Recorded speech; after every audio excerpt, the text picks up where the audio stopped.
যুক্তরাষ্ট্র ও ইসরায়েলের হামলার জবাবে তুমুল যুদ্ধ শুরু করেছে ইরান। মধ্যপ্রাচ্যে থাকা মার্কিন ঘাঁটি ও ইসরায়েলের উপর মুহুর্মুহু মিসাইল হামলা চালাচ্ছে ইরানের সামরিক বাহিনী। তাদের ছোড়া মিসাইল ঠেকাতে যুক্তরাষ্ট্রের হাইটেক রাডার আর ইসরায়েলের আয়রন ডোমের ঘাম ছুটে যাচ্ছে। মার্কিন ও ইসরায়েল জোটের কয়েক স্তরের প্রতিরক্ষা ব্যবস্থাকে ফাঁকি দিয়ে একের পর এক আঘাত হানছে ইরানি মিসাইল। যুক্তরাষ্ট্র ও ইসরায়েলকে মোকাবেলা করতে মিসাইল ছোড়ার পাশাপাশি মাটির নিচে এক ভয়ঙ্কর মরণ ফাঁদ পেতেছে ইরান, যার নাম দেওয়া হয়েছে মোজাইক ডিফেন্স। এটি এমন এক ডিফেন্স পরিকল্পনা যা অনেকটা একটি শরীরকে ৩১টি টুকরো করে প্রতিটি টুকরোকে এক একটি প্রাণঘাতী মারণাস্ত্রে রূপান্তর করার মতো। তেহরানের এই নতুন রণকৌশল এখন ওয়াশিংটন ও তেল আবিবের ঘুম কেড়ে নিয়েছে। নিজেদের সবচেয়ে দুর্ধর্ষ বাহিনীকে ৩১টি স্বায়ত্তশাসিত ইউনিটে ভাগ করেছে ইরান।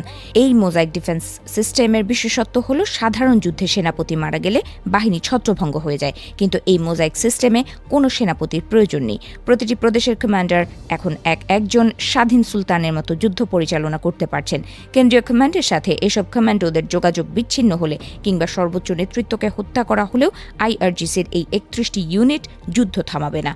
যুক্তরাষ্ট্র ও ইসরায়েলে আঘাত হানতে তাদের কাছে আগাম নির্দেশ দিয়ে রেখেছে ইরানের হাইকমান্ড। এই কৌশলের অধীনে ইরানের দুর্গম পাহাড় আর গোপন সুড়ঙ্গগুলো মার্কিন ও ইসরায়েলি যুদ্ধ বিমানের জন্য একটি কিল জোনে পরিণত হয়েছে।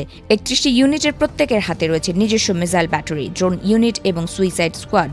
এর মানে হলো যুক্তরাষ্ট্র ও ইসরায়েল একটি জায়গায় হামলা করলে অন্য ৩০টি দিক থেকে আগুনের বৃষ্টি শুরু হবে। এটি এমন এক যুদ্ধ যেখানে শত্রুপক্ষ জানে না কাকে মারলে যুদ্ধ থামবে, কারণ এখানে কোনো একটি নির্দিষ্ট কেন্দ্র নেই। পুরো ইরানই এখন একটি জীবন্ত বারুদের স্তূপ। এদিকে যুক্তরাষ্ট্র ও ইসরায়েলের সঙ্গে যুদ্ধের মধ্যে মধ্যপ্রাচ্য থেকে বিশ্বে জ্বালানি সরবরাহ রুট হরমুজ প্রণালীতে মারণ কামড় দিয়েছে ইরান। হরমুজ প্রণালীর সংকীর্ণ জলপথে ওত পেতে আছে ইরানের নৌ কমান্ডোরা। কেন্দ্রীয় নির্দেশের তোয়াক্কা না করেই তারা যে কোনো মুহূর্তে বিশ্বের জ্বালানি সরবরাহের টুটি চেপে ধরতে বসে রয়েছে। এতে করে বিশ্বের অনেক দেশেই তেলের দাম হু হু করে বাড়ছে। অন্যদিকে ইরানের তীব্র প্রতিরোধের মুখে যুক্তরাষ্ট্র দীর্ঘমেয়াদী যুদ্ধে জড়াবে না বলে আশ্বাস দিয়েছেন মার্কিন প্রতিরক্ষামন্ত্রী পিট হেগসেথ। এরপরেও আইআরজিসির ৩১টি ইউনিট দীর্ঘমেয়াদী যুদ্ধের প্রস্তুতি সেরে রেখেছে। ইরানের মোজাইক ডিফেন্সের এই জটিল ধাঁধায় পা দিয়ে কি তাহলে সুপার পাওয়ারগুলো মধ্যপ্রাচ্যের বালিতে নিজেদের কবর খুঁড়ছে? সেই প্রশ্নও উঠতে শুরু করেছে।